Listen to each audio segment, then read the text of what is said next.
Assalamualaikum, selamat sore pendengar semua yang berbahagia. Untuk kali ini kita perdana podcast dari Rumah Kreatif Apindo. Dan untuk sesi kali ini, karena masih di awal Januari 2023, untuk tema kali ini cukup menarik sekali, yaitu tentang masa depan dari ekonomi, khususnya di tahun 2023 ya. Kemudian untuk gimana investasi bisa jalan dan baik di kota ini. Tapi sebelumnya kita kan rencananya ini untuk bincang-bincang santai aja. Jadi sebelumnya biar engagementnya dapet ya, kita perkenalan dulu. Mungkin pertama ada pemateri kita yang sudah hadir di sini. Dari sisi ekonomi kita ada Kabag Ekonomi Bapak Simon Parintak, SPD MPD. Kemudian untuk pemateri kedua kita ada Ibu Maria Ulfa, SEM MSI, merupakan Kepala Ombudsman RI perwakilan Kalimantan Utara. Dan yang ketiga ada Direktur Rumah Kreatif Apindo Kaltara, Mbak Anita Riawati SE.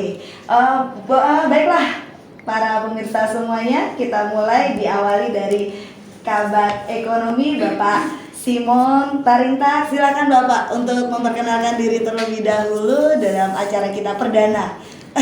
Assalamualaikum warahmatullahi wabarakatuh. Assalamualaikum. Selamat sore, salam sejahtera untuk kita semua. Terima kasih atas kesempatan yang diberikan kepada kami untuk mewakili Kabag Ekonomi Kota Tarakan, yang pada saat ini ya kami diundang untuk hadir di tempat ini untuk menyampaikan beberapa hal sehubungan dengan kegiatan di pemerintah Kota Tarakan. Jadi nama saya tadi sudah diperkenalkan oleh moderator, dan mungkin itu dulu perkenalan. Terima kasih. Siap, terima kasih Bapak Simon.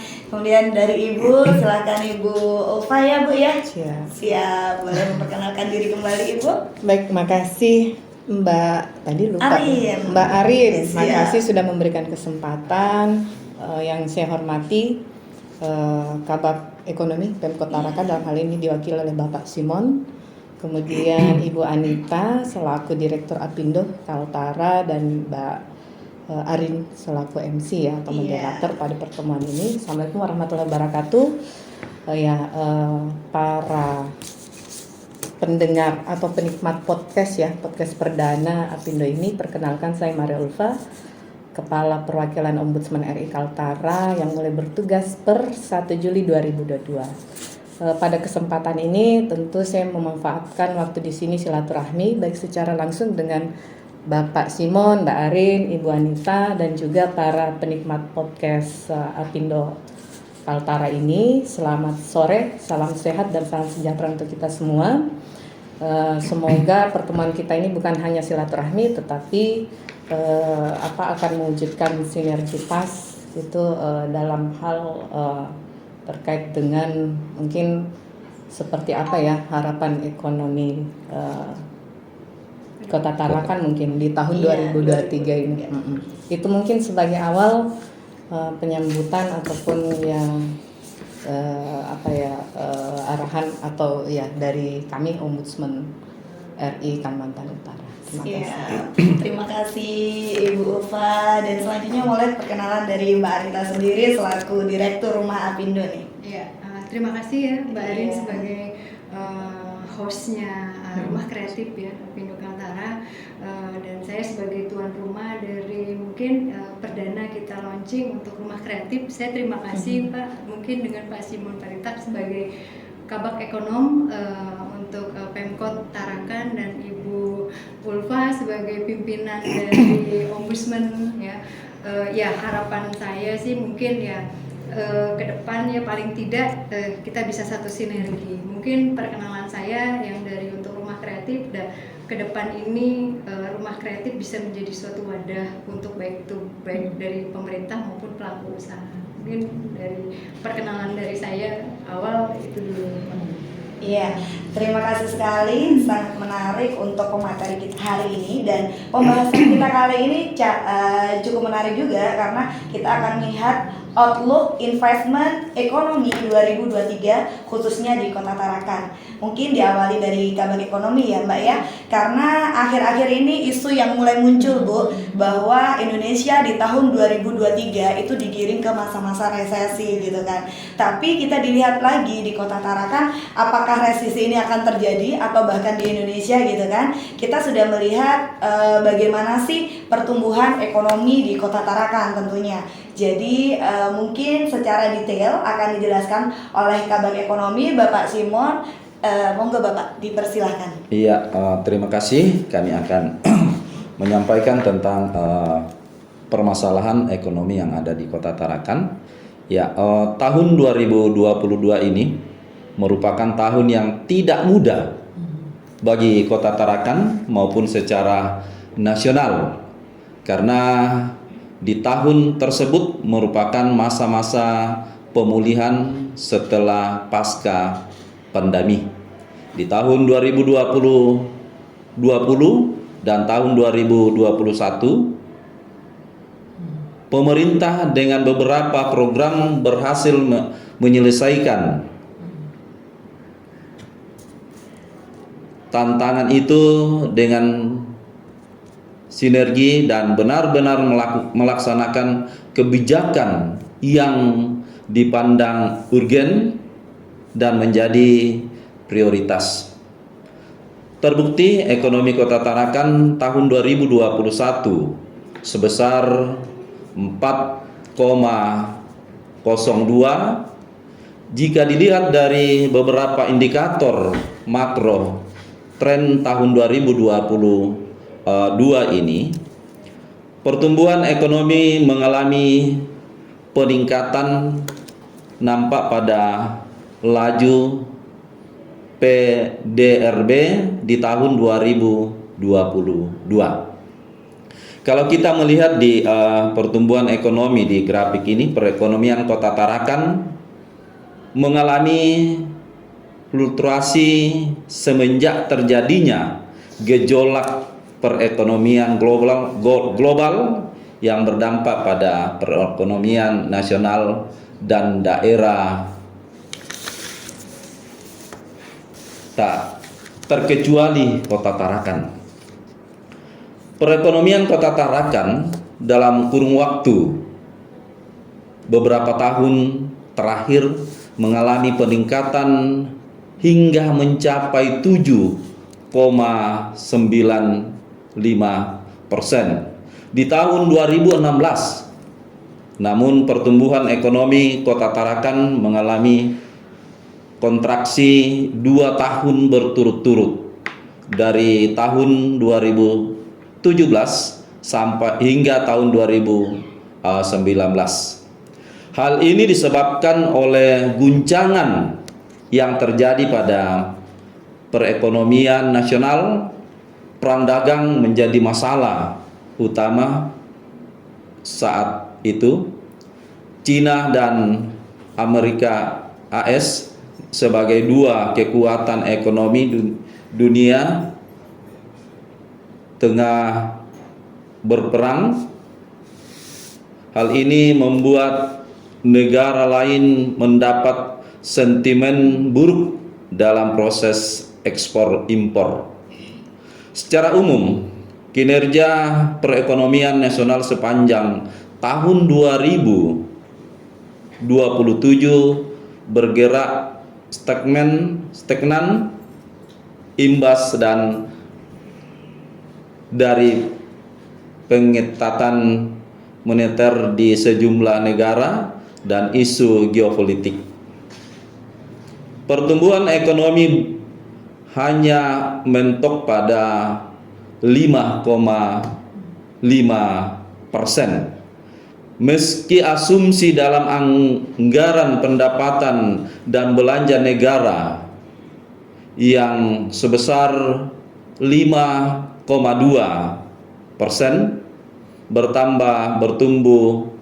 pertumbuhan ekonomi yang disertai anomali dari sisi produksi berupa penurunan kinerja sektor real dan sisi pengeluaran konsumsi rumah tangga.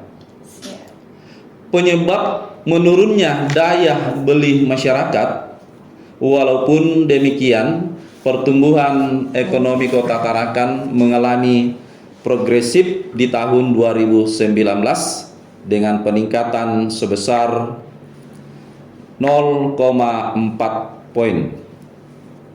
Selama tahun 2019 dari 17 kategori lapangan usaha terdapat satu kategori yang pertumbuhannya negatif, yaitu kategori pertambangan dan penggalian dengan laju pertumbuhan kurang dari 2,0%. Ada beberapa kategori yang mengalami pertumbuhan 5-10%. Kemudian terdapat dua kategori yang tumbuh di atas 10%, yaitu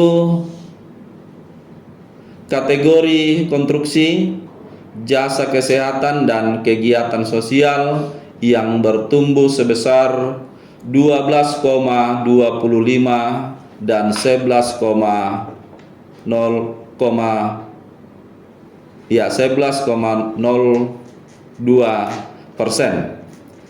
Beberapa kategori sisanya tumbuh positif di bawah 5%, yaitu kategori industri pengolahan yang 3,96%, kemudian jasa perusahaan yaitu 1,96%, dan pengadaan air, pengelola sampah, limbah dan daur ulang itu sebesar 1,52%.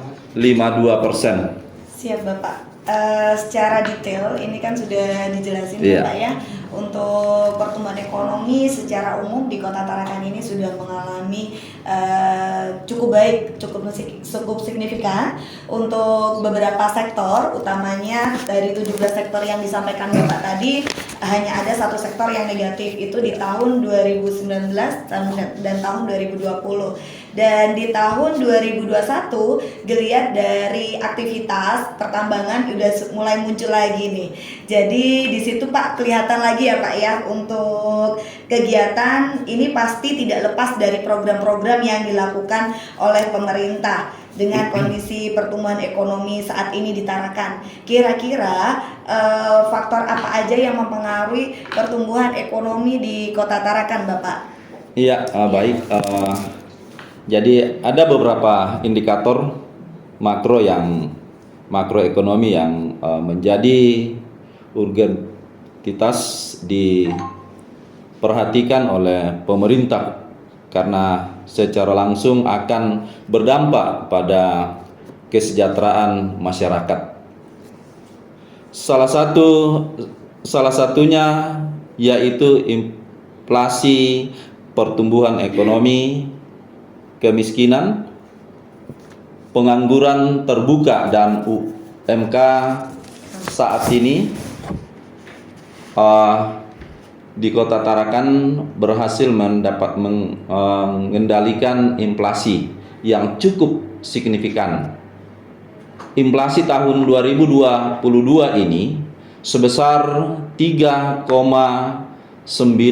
lebih rendah dibandingkan inflasi nasional sebesar 5,1. Hal tersebut merupakan presentasi untuk Kota Tarakan mampu menjaga inflasi dengan baik. Karena tahun 2022 ini merupakan tahun yang tidak mudah. Banyak wilayah di Indonesia yang mengalami inflasi sangat tinggi, bahkan mencapai 2 digit karena adanya goncangan dunia, perang Rusia dan Ukraina yang berdampak pada kenaikan harga minyak dunia dan mengalami impak pada semua negara di dunia, termasuk Indonesia. Namun demikian, dengan upaya pemerintah melalui bagian ekonomi berkoordinasi dan bersinergi dengan stakeholder, memastikan ketersediaan barang, menjaga stabilitas harga. Kota Tarakan merupakan kota yang terbaik menjaga inflasi se-Kalimantan. Ya, kalau kita lihat dari inflasi yang ada, ya dari tahun 2012 sampai 2021. Ya, inflasi Tarakan selama tahun 2012 sebesar 5,99%, mengalami kenaikan cukup signifikan di tahun 2014 sebesar 11,91%. Dikarenakan kenaikan harga barang di Kota Tarakan pada tahun 2015 dengan adanya tim pengendali inflasi daerah berupa 1,47% tinggi nilai inflasi di tahun 2019. Ini pengaruhnya oleh kenaikan harga yang ditunjukkan oleh kenaikan indeks harga konsumen pada 6 kelompok pengeluaran, yaitu kelompok transportasi dan komunikasi sebesar 4,56%. Kelompok perumahan, air, listrik, gas dan bahan bakar sebesar 1,22%. Kelompok sandang sebesar 0,78%. Kelompok kesehatan sebesar 0,38%. Kelompok makan jadi, minum, rokok dan tembakau sebesar 0,36%. Wow, luar biasa Bapak ya untuk prestasi Kota Tarakan. Untuk sektor-sektor masing-masing ini memiliki andil yang cukup signifikan ya Bu ya. Jadi itu adalah salah satu program atau upaya yang sudah dilakukan oleh pemerintah Kota Tarakan. Semua program ini, semua capaian yang dilakukan selama ini khususnya di tahun 2022 itu dengan tantangan di luar yang cukup luar biasa. Bahkan di Indonesia untuk kita bisa mengendalikan inflasi itu membutuhkan effort yang luar biasa. Dan di pemerintah Kota Tarakan kita bisa berhasil menjaga inflasi dan di bawah dari nilai inflasi nasional. Karena setiap minggu pun kita meng-hire stakeholder untuk bersama-sama membatasi untuk menstabilkan harga dengan cara menjaga ketersediaan barang, kemudian turun ke lapang dengan operasi pasar, dan itu semuanya terlibat. Dan untuk itu pasti tentunya kita ingin iklim ekonomi yang ada di Tarakan ini bisa kondusif dan menarik untuk investor-investor melirik Kota Tarakan. Bagaimana caranya? Yaitu salah satunya kita sudah hadir di sini pemateri kita yaitu dari Ombudsman RI Ibu Maria Ulfa dengan layanan regulasi ya Bu ya, bagaimana mudahnya berinvestasi di Kota Tarakan melalui regulasi yang ada di Ombudsman seperti apa Ibu? Ya. Untuk Bapak Simon nanti kita lanjut ya Pak ya. Jadi kita ada TikTok untuk keduanya dan masih ada beberapa pertanyaan lagi nih Pak. Mohon maaf ya Pak ya. Karena pemirsa di rumah pasti ingin tahu dong bagaimana sih gambaran perekonomian di Kota Tarakan ini untuk kedepannya. Jadi untuk Ibu Maria Ulfa silahkan Ibu. Ya, makasih Mbak Arin. Siap. Ya. terkait dengan saya ingin agak sedikit menjelaskan dulu mengenai ombudsman ya. Siap. Jadi ombudsman memang merupakan lembaga negara yang mengawasi penyelenggaraan pelayanan publik. Nah, tentu dalam hal ini pemerintah Kota Tarakan di dalam menjalankan tugas-tugasnya tentu orientasinya untuk memenuhi kebutuhan terhadap masyarakat dalam hal pelayanan publik. Nah, salah satu komponen masyarakat adalah pelaku usaha ataupun mungkin investor.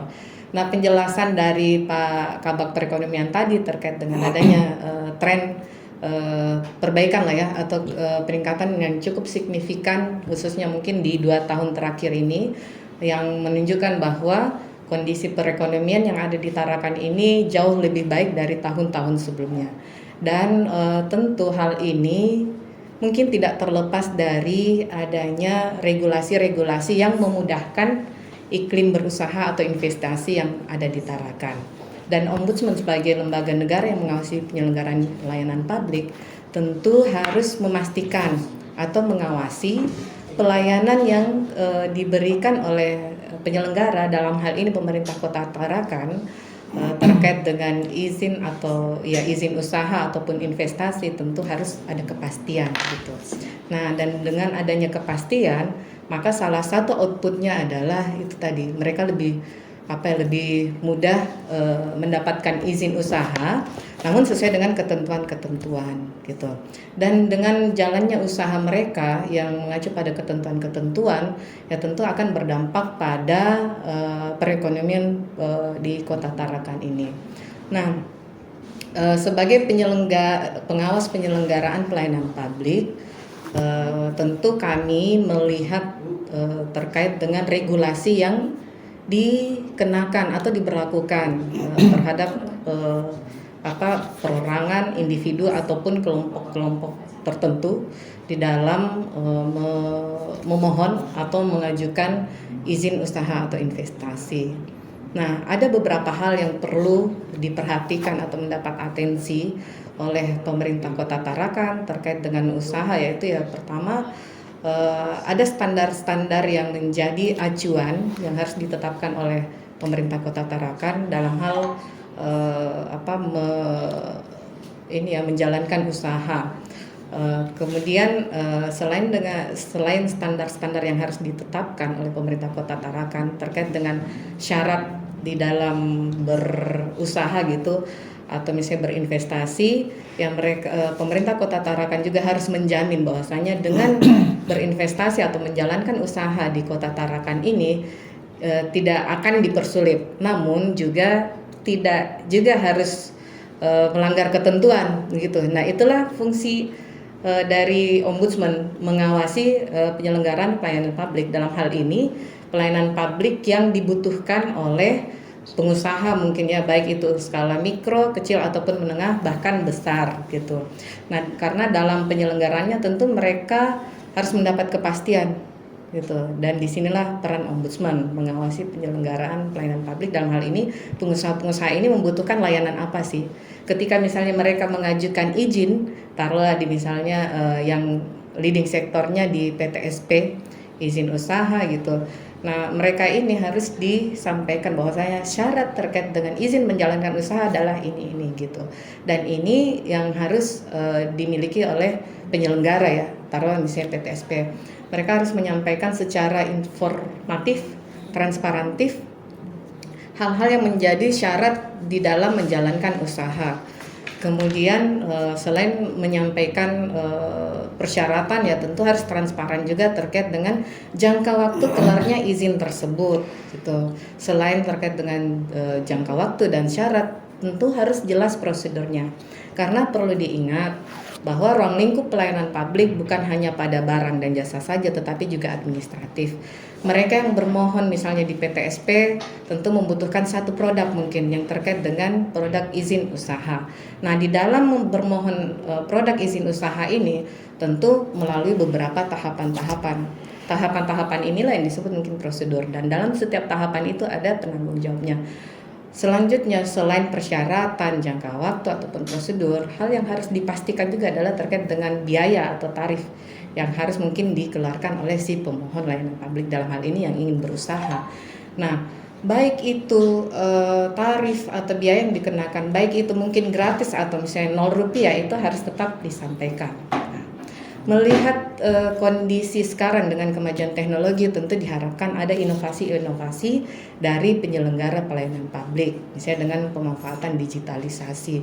Karena dengan adanya optimalisasi digitalisasi, tentu akan mengurangi interaksi langsung antara pengguna layanan, dalam hal ini mereka yang bermohon izin usaha, dengan mereka yang ada di pelaksana pelayanan publik. Jadi lebih efisien ya, Ya, Bu, ya. lebih efektif, efisien, dan Iya. potensi-potensi maladministrasi itu akan lebih diminimalisir. Seperti itu mungkin peran ombudsman. Jadi memastikan bahwa penyelenggaraan pelayanan publik ini berjalan sesuai dengan ketentuan. Dalam hal ini siapa pengguna pelayanan publik adalah mereka yang bermohon izin usaha salah satunya, dan yang lainnya mungkin di bidang investasi. Seperti itu mungkin Mbak Arin.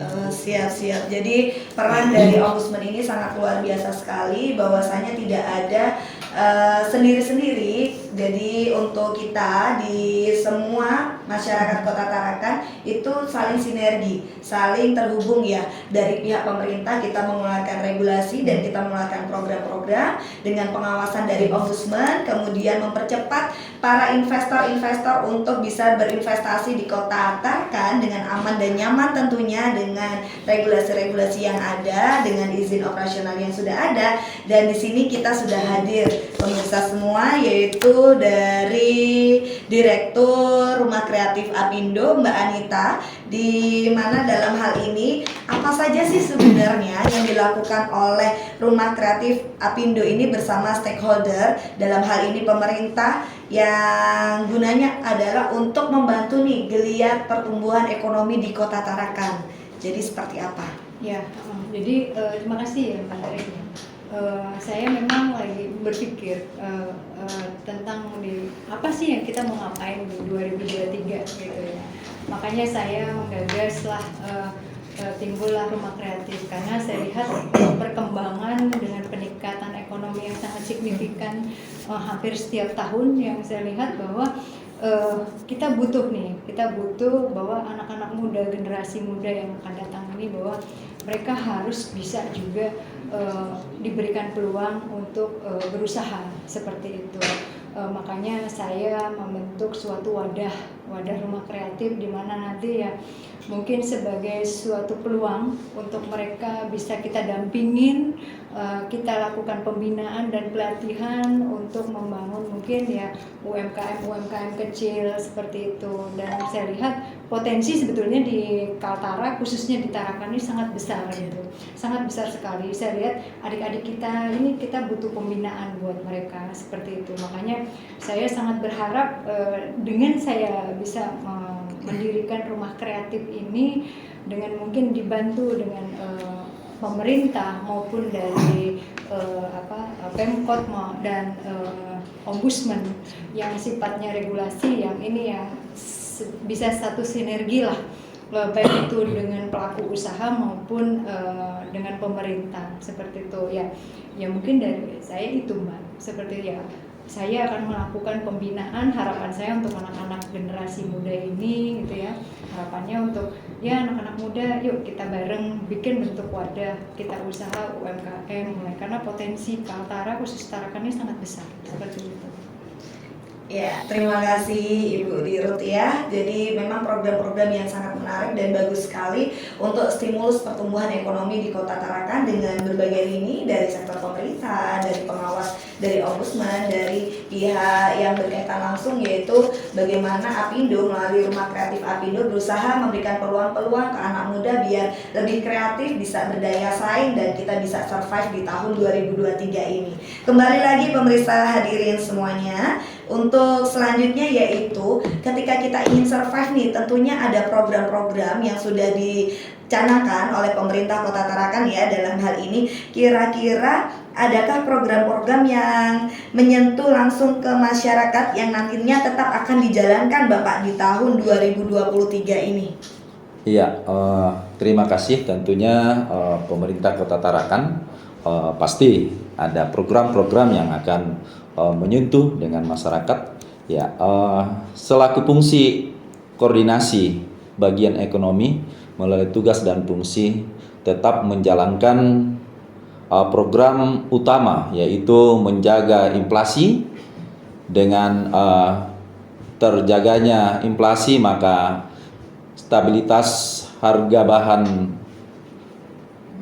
program utama, yaitu program pokok akan aman dan daya beli masyarakat tetap terjaga. Hal tersebut secara langsung menyentuh masyarakat agar roda perekonomian dan geliat ekonomi berjalan dengan baik. Kemudian Bapak, dari hal tersebut apakah ada program-program di tahun 2022 yang sudah tidak relevan untuk digunakan di tahun 2023 untuk pemerintah sendiri melalui bagian ekonomi ini? Ya, tentu semua program dianggap itu relevan karena semua program yang dilakukan oleh pemerintah sudah masuk dalam RPJMD Kota Tarakan tahun 2019 sampai tahun 2024. Wow, jadi pemerintah ini memang dari awal sudah siap ya, sudah prepare dari program-program yang direncanakan selama 5 tahun dengan stimulus beberapa indikator makro yang memang harus terpenuhi, dan alhamdulillah di masa wali kota yang sekarang ini semua pertumbuhan ekonomi dari sisi makro overall kita sudah sangat bagus sekali gitu. Jadi untuk kedepannya tinggal sinergi yang perlu ditingkatkan, pengawasan juga kita bersinergi bersama-sama untuk kita memanggil investor-investor agar menarik untuk berinvestasi di Kota Tarakan. Dan seperti kata-kata bilang Bu, bahwa Tarakan ini adalah kota jasa. Jadi seperti gadis ketika dia sangat cantik, apapun yang terjadi di Kota Tarakan sebenarnya geliat ekonomi ini udah jalan. Dia adalah, kalau dari tatanan ekonomi itu adalah tatanan yang tertinggi. Kalau misalnya terendah itu adalah ekonomi pertanian. Jadi ekonomi pertanian, kalau misalnya pertanian tanah sudah hilang menjadi perumahan, maka akan hilang pekerjaan. Kedua adalah dari sisi industri. Industri sekarang sudah tergantikan juga dari dulu yang UMK lemah di Tangerang, kemudian UMK meningkat, akhirnya industri berpindah berpondok mencari UMK yang termurah. Akhirnya tergerus juga daerah itu. Dan di Kota Tarakan itu tataran yang paling tinggi, kota jasa. Kalau kita bicara kota jasa, orang akan lalu lalang, orang akan melakukan perjalanan, makan semua di kota ini. Jadi ritmenya sangat dinamis dan kita bisa mengambil peluang yang ada di dalam kota ini. Asik sekali sebenarnya Kota Tarakan ini.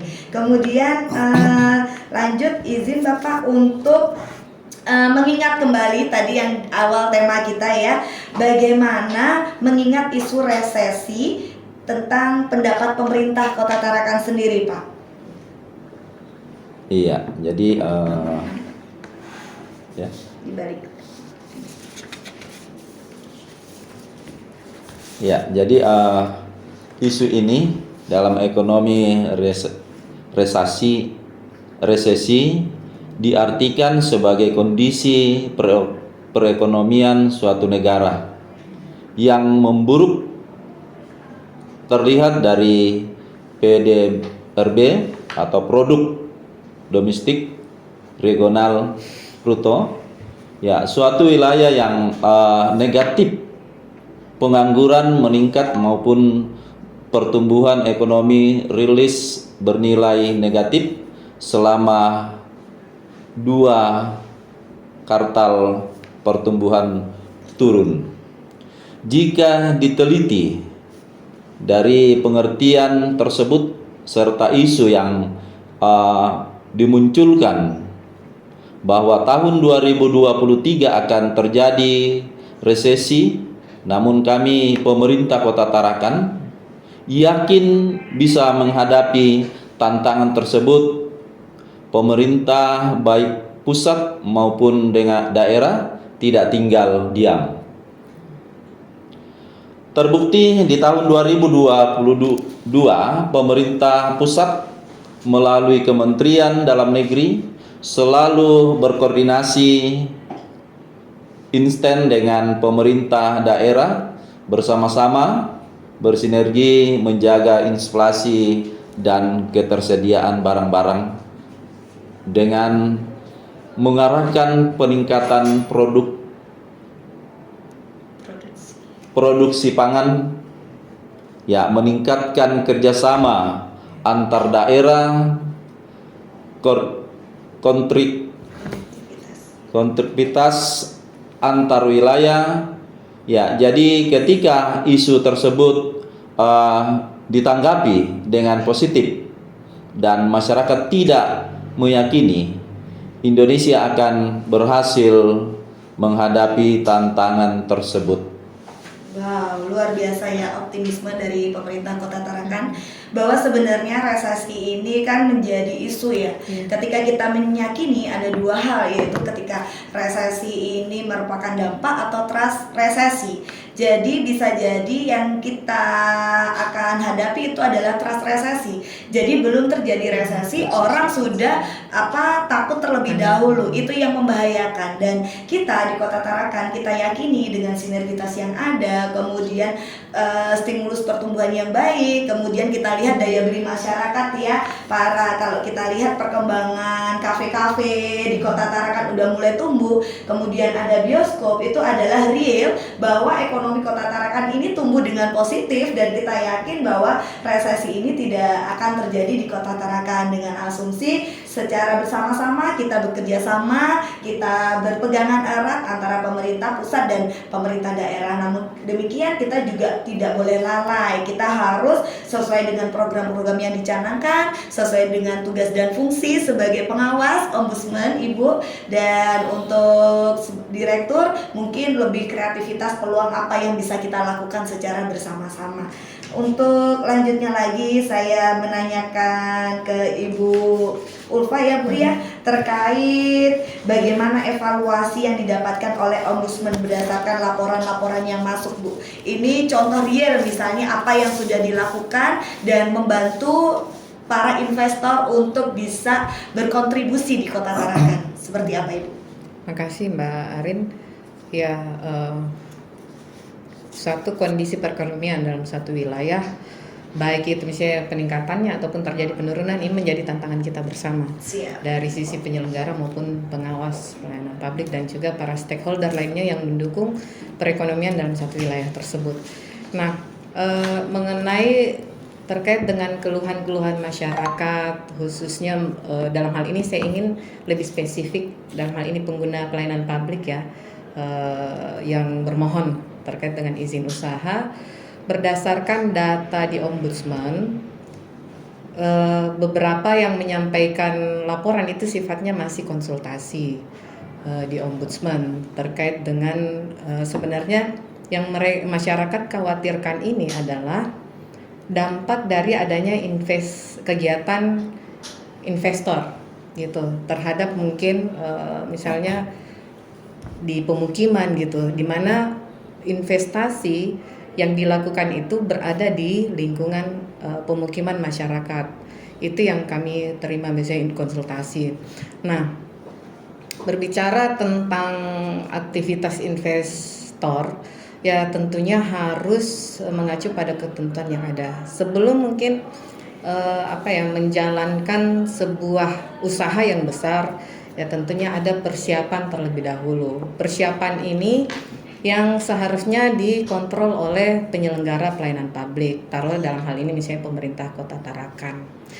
Nah, aktivitas yang mereka lakukan, misal yang kemungkinan berpotensi atau potensinya berdampak pada masyarakat sekitar, tentu harus memperhatikan kemungkinan terburuk gitu. Misal ada mungkin masalah lingkungan yang diakibatkan oleh aktivitas investor tersebut. Nah, sehingga dalam hal ini, dalam hal regulasi, pemerintah Kota Tarakan atau penyelenggara pelayanan publik ini harus betul-betul menjalankan fungsi pengawasannya juga. Kenapa? Karena ada regulasi yang mereka tetapkan atau terbitkan, yang tentunya regulasi ini harus diikuti ketentuan-ketentuannya. Nah, berbicara tentang RPJMD tadi yang disampaikan oleh Pak Kabag Perekonomian yang sudah disusun, yang mana berlaku 2019 sampai dengan 2024, yang mana mungkin program-programnya diharapkan program-program yang menyentuh masyarakat. Nah, perlu juga diingat bahwasanya terkait dengan regulasi ataupun ada mungkin kebijakan yang ingin diambil oleh pemerintah Kota Tarakan, tentu harusnya sifatnya partisipatif. Dalam artian gini, pertama terkait dengan kepentingan investor dalam berinvestasi.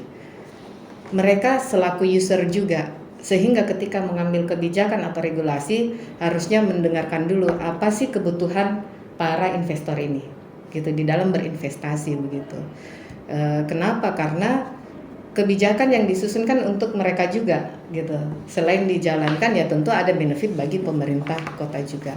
Kemudian yang kedua, kebijakan yang diambil juga itu seharusnya memperhatikan potensi keluhan masyarakat sekitar, gitu.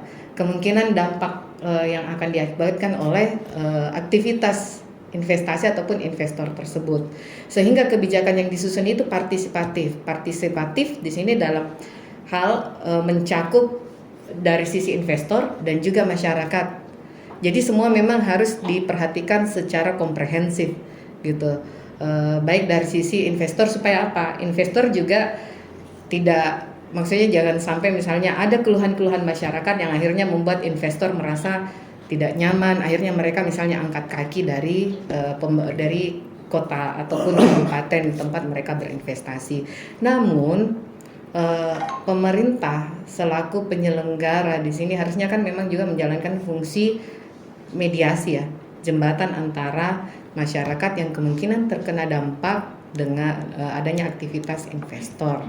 Tapi di sisi lain juga harus memperhatikan kebijakan yang diambil itu kira-kira gitu, apakah potensinya ini akan berdampak pada adanya misalnya penyerapan tenaga kerja gitu. Karena ini kan semua sebenarnya kalau boleh dikatakan ya berhubungan semua gitu. Dengan misalnya adanya penyerapan tenaga kerja, berarti ada sikap yang menjamin bahwa masyarakat di sekitar jangan khawatir karena ada komitmen dari investor untuk menyerap tenaga kerja gitu. Di samping dalam hal proses investasi tersebut atau aktivitas itu ya tetap harus memperhatikan mungkin AMDAL atau AMDALALIN seperti itu.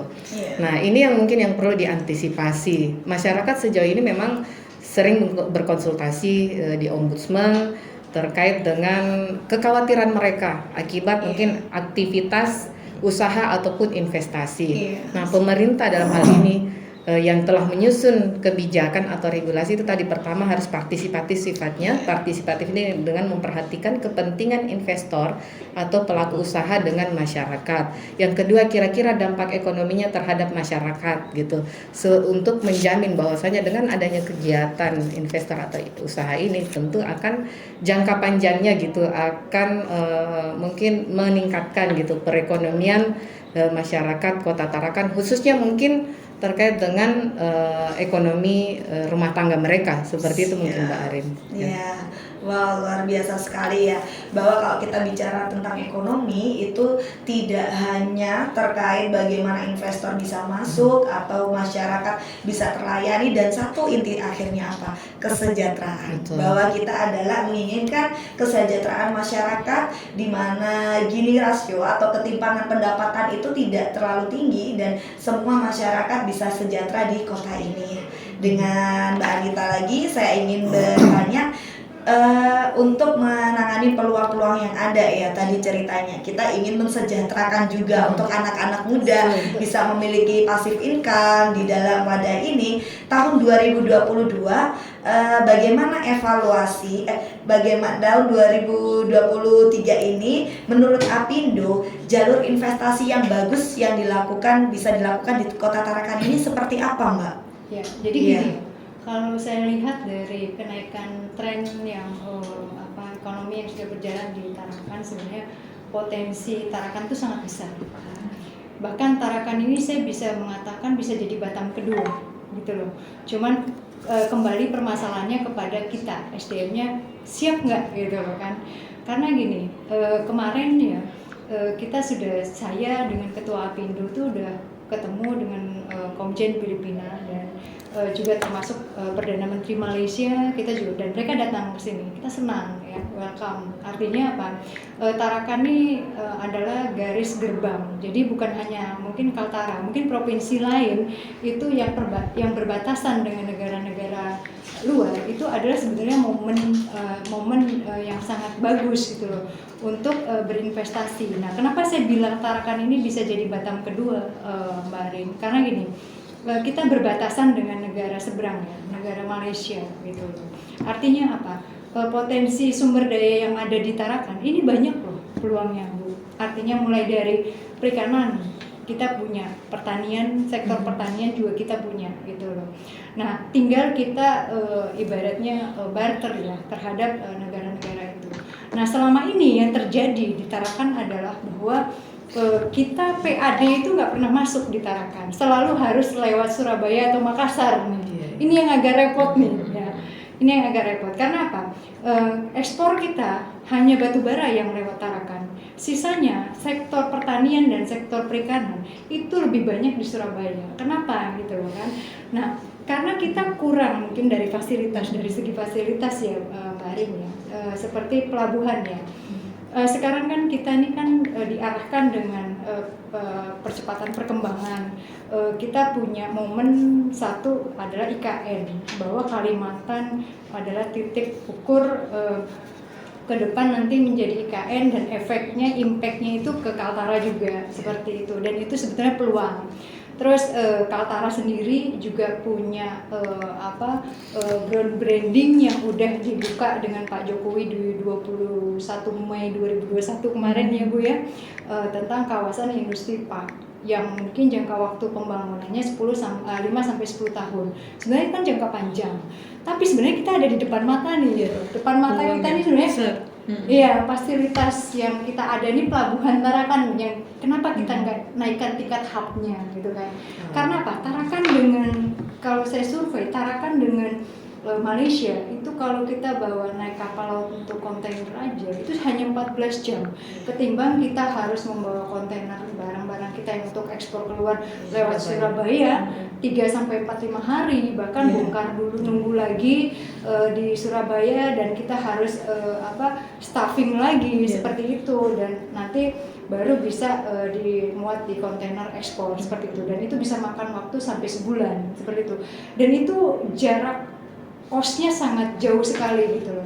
Tapi kalau misalnya kita bisa manfaatkan ya, mungkin dari segi perekonomian, mungkin dari tabak perekonomian mungkin yang bisa dengan kepala daerah baik itu kota maupun provinsi, yuk kita kebut yuk gitu. Pembangunan pelabuhan hub kita. Ini kan jangka pendek nih Pak ya, kan jangka pendek. Kenapa kita nggak kebut itu untuk supaya kita bisa ekspornya lewat Tarakan, sehingga yang Surabaya dan Makassar tuh masuknya ke Kaltara gitu loh, bukan lagi ke sana, kan seperti itu sektornya. Nah, itu yang sebenarnya sangat-sangat peluang yang sangat ada di depan mata, karena saya pikir dengan adanya kita bisa bekerja sama dengan Malaysia, apalagi Malaysia udah mulai tertarik nih dengan adanya KIPI ya, kawasan industri park, karena dia melihat IKN yang ada di Kaltim seperti itu, sehingga mereka datang ke kita melirik Kaltara. Terus juga kayak kemarin Filipina juga masuk ke Kaltara, melirik juga Kaltara dengan kawasan KIPI itu. Nah, itu kan mungkin kita bicara jangka panjang, tapi kalau kita bicara jangka pendek, ini kita kerjasama gitu. Nah, cuman kan yang jadi kendala dengan pelaku usaha adalah bordernya sudah dibuka tapi fasilitasnya belum mendukung gitu.